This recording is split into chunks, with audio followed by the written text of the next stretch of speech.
Hi, this is Bruce, as in tbrucewittet.com. Today I'd especially like to thank Jason Weiss, who's doing a job I simply could not do, and he's fresh from Edinburgh, Scotland, on the Zoom camera and audio device, handheld. Thank you, Jason. Listen, what we're doing today is examining the Evans EC Reso series.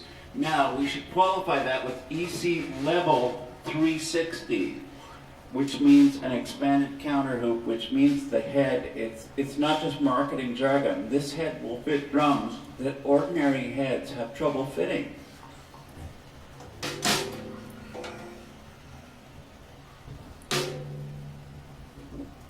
What you just saw was an attenuating ring. Bob Gatzen, a friend of mine, would probably call it something else, who's the guy who designed these heads. But what it does, it serves to tweak out the bad overtones and emphasize the fundamental and the fatness of the head. However, he intended this head for the bottom of the drums, and we were using it as a batter. Why not? It's 10 mil, 1000.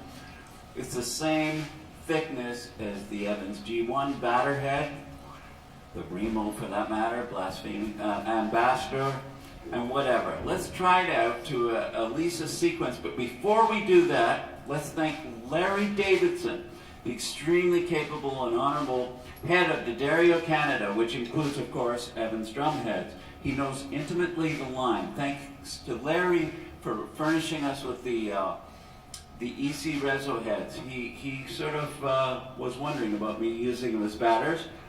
Thank you, Larry, for the benefit of the doubt. And Paul Francis for providing the 23-inch Zildjian Sweet Ride, tweaked to 1960s standards, 15-inch, again, A Zildjian, I forgot to say.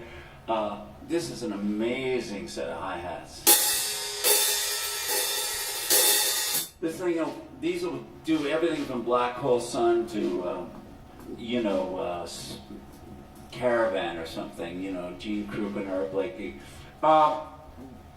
This is a 20-inch prototype thin low. Now, when I reviewed the whole line of Constantinople's for Modern Drummer, this one, the thin low, was not part of the review, simply because it was knocked from the catalog, simply because it was too thin for a ride. It's a great crash, though. I had a similar Turkish crash that I lost in a torch job. That means a fire.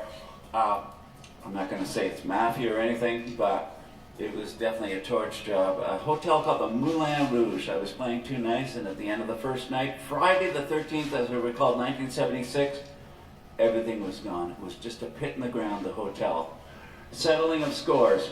Finally, we ought to mention davesdrumshop.com. Dave Dudley, davesdrumshop.com, has been an advocate for this website and has provided heads and stuff. In this instance, I bought this cymbal from his $5 rack. Note the holes, probably as many as shot into an Ozark stop sign, okay? So what we're going to do is play all this stuff to a sequence I kind of perverted on the Alesis DM8 USB. You tell me how these drum heads, the Evans EC Reso, sound as batter heads.